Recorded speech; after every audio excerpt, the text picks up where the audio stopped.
Can take days, even weeks, to produce just a single image. The dazzling final results, enough to keep us all dreaming of the final frontier for years to come.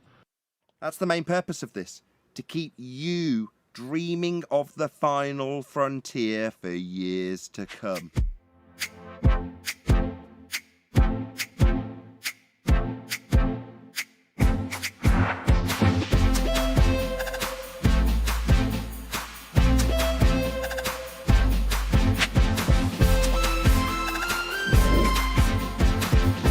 Time-dilating medium isn't real. So, yeah, who cares if it works in the maths or not? They seem to care. A mysterious universe. No doubt. And now Chris Martinez is introducing us to two of the artists behind some of the most iconic space art in the galaxy. In a small, bright office, working side by side, Let's see. Robert Hurt and Tim Pyle bring the universe to life. So the Astons underneath say, NASA artists paint pictures or picture of other worlds. Does have real science underlying it. Robert is an astrophysicist turned artist. So he's an astrophysicist, and it's got real science behind it, cut to his Mac. That's hysterical. Tim, once a Hollywood animator, is not backed by science or user science. Science underlining it. Most wishy-washy, unambiguous link between science and what I've heard. They then follow it up with, he's an astrophysicist turned artist. So they make the connection or reaffirm the loose connection again. It's like claiming he used to be a baker, so it's now a combination of cooking and art, because he used to be a baker. It's kind of irrelevant what you used to do. What are you doing now, son? That's the distinction my 6-year-old managed to fathom. In other words, is he an artist or is he a scientist? He's an artist. Okay. Well, what's his art about? The quote-unquote science of our world. NASA's most popular images, from renderings of how planets light years away could look to actual photos of stars and galaxies captured by NASA's powerful telescope. Ooh, hang on a second. This looks suspiciously like a piece of artwork. So this piece of artwork captured the photos for them to make new artwork. Why don't we just have the photos? Let's just have them.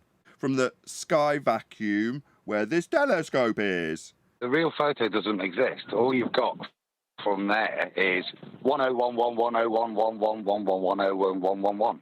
That's the data they get, not a picture. Telescopes. And this is sort of how it comes to me. And then Many of those images have a dark, grainy start, but color and light reveal an astonishing glimpse of how the deepest regions of space might appear to the human eye. How they might appear? Might? Hold on. The night sky is available to my eye. Shockingly. Why do we need you to do this again? What, how the night sky might appear? What if we imagined it in your space vacuum way? Yeah, because that only exists on this screen, doesn't it? What I'm trying to do is show people sort of the broader colors that the universe has to offer. The offer is available to my eye, and you're adding to it and telling me that this is what the universe could have to offer. I see.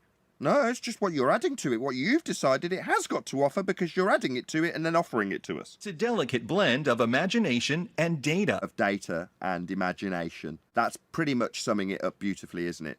That's what the heliocentric deception's all about. A mix of imagination and real data. Mostly imagination. In this instance, almost 100%. Over many drafts to ensure a planet or galaxy's look lines up with the research to make each one as accurate as possible. So if it's lining up with the research and the research is taking pictures of it, why do the artist renderings need to match up with the research? Just show the photo, then it would match implicitly. It's nonsense. All they have is the artist renderings of these spheres, because that's where they exist, on your television screen only.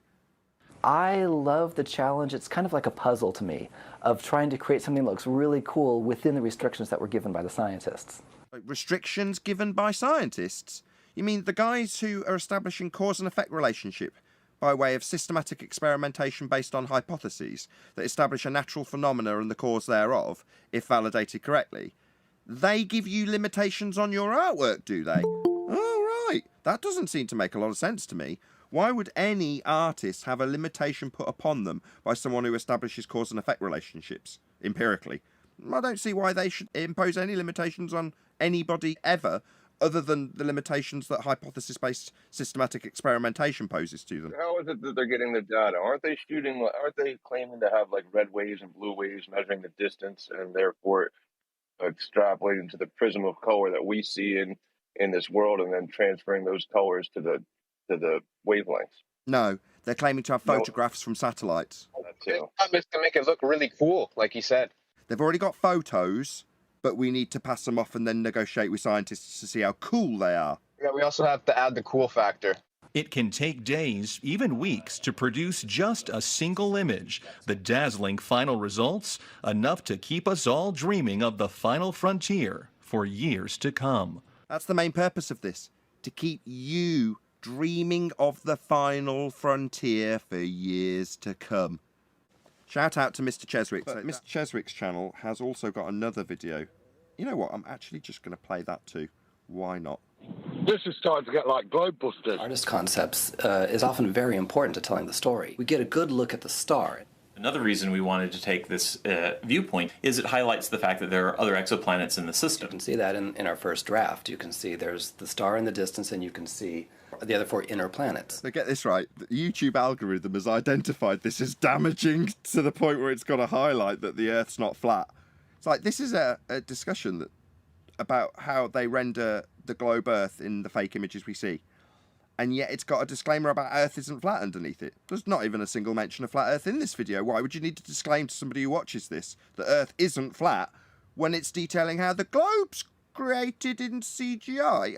I mean, I'm shocked that this should need to be here with its Wikipedia entry telling you that Earth's not flat. Surely this would convince you of how spherical Earth is. Look how many spheres there are in it. That was the first actual image that the scientists got from us. The feedback was that water was way too blue. Yes, it fell within its habitable zone, but it was barely within the habitable zone of the star.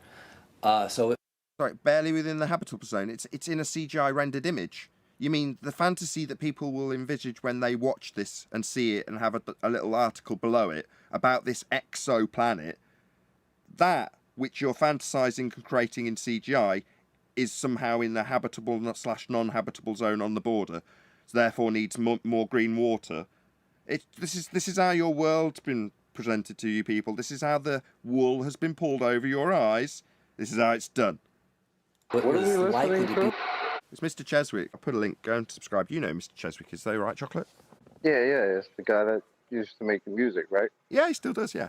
They've cut it out, the old excuse. It is CGI, but it has to be. So a little bit more justification behind why it's CGI. Now, this time it's an attempted validation from scientists as to why it's pictures and drawings of things that you've already got pictures of. So the justification is to ask a scientist to make it more scientific, that picture. Does that agree with science, my drawing? Without the experiment, it's not science. Let me just answer him. Well, with the astrophysicist being the artist and it being, confirmed by the scientists who tell him how light or dark it needs to be, I'm pretty convinced at this stage, having heard scientific terms a few times and scientific people's labels a few times, that this is indeed science, Adam.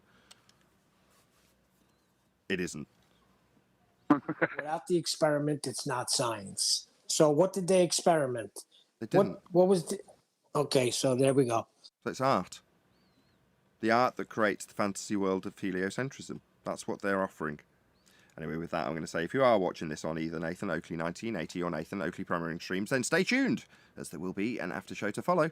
Unfortunately, though, if you are watching this live, this is where we bid you farewell. So another huge, massive, enormous thank you to all of you who smashed the super chat, liked, commented, shared, subscribed, hit the thanks button, and all that good stuff. I've been Nathan Oakley, and I will see you all in the next video.